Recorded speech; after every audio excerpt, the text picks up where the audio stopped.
Yo mga katyan, for today's video ay magmamarinate tayo ng bangus. Yan na nga yung bangus natin. Pinahiwa na natin yan sa gitna. Daing ang ating style ng paghihiwa. Yan mga katyan, para swak sa ating lagayan. Ang una nating gagawin mga katyan ay lilinisin natin yung ating bangus. Aalisin lang natin yung mga nagpapalansa-lansa. Shout out mga katyan sa ating mga solid followers dyan na hindi nagsasawang suportahan yung ating mga videos. At patuloy kayong nanonood sa ating mga upload. Shout out sa inyo mga katyan. Yun na nga, nililinis ko yung ating mamarinate na bangus. Talagang kailangan natin yan linisin mga katyan ng maayos. At yun na nga, meron pang nagsilpi yung kasama ko, napakaganda. Yun, malinis na yung ating bangus mga katyan. Kitang kita nyo naman yung bangus natin, talagang malinis.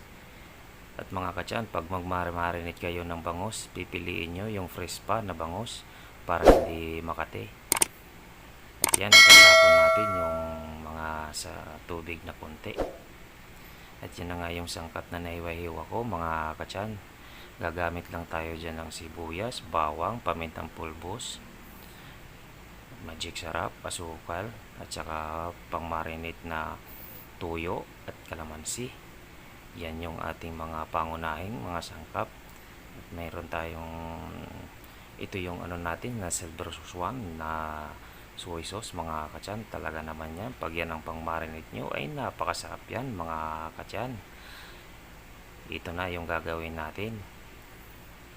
Una nating ilalagay ang tuyo. Yan, buhos lang natin yung tuyo, ganyan lang mga katyan. Yun, tansyahin nyo lang kung gaano ang dami kapag maglalagay kayo ng tuyo. At yan naman, isunod na natin yung pamintang pulbos. Yan, ibudbud lang natin. Isunod naman natin mga katyan yung ating hiniwa-hiwang sibuyas. Yan, pati sunod na natin yung bawang.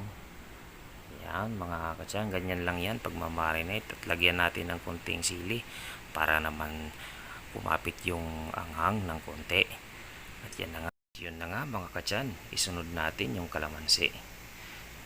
Pipigain lang natin yung kalamansi sa ating minarinate na bangus. Ganyan lang yung ating pagmamarinate mga katyan.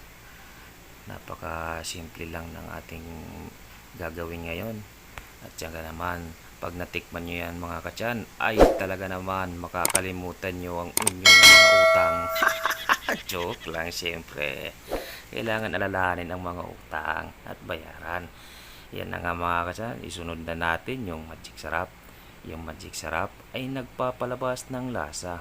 Yan naman talaga ang ating purpose. At huwag tayo maglalagay mga katyan ng sobrang dami dahil maglalagay pa tayo ng asukal. Yung asukal na yan mga katyan, yan ang nagpapabalansin ng lasa ng ating minamarinate na bangus. Yan, ay mekos-mekos lang natin yan mga katyan. At yun na nga mga katyan, maraming salamat sa inyong patuloy na pagsuporta sa ating mga video. Paki-like and follow na lang para marami pa tayong matutunan, para marami pa tayong ma-share na mga video cooking. At yan na nga mga katyan, yung ating minamarinate. Yan, imemekos-mekos lang natin yan ng ganyan mga katyan. At yan ay okay na.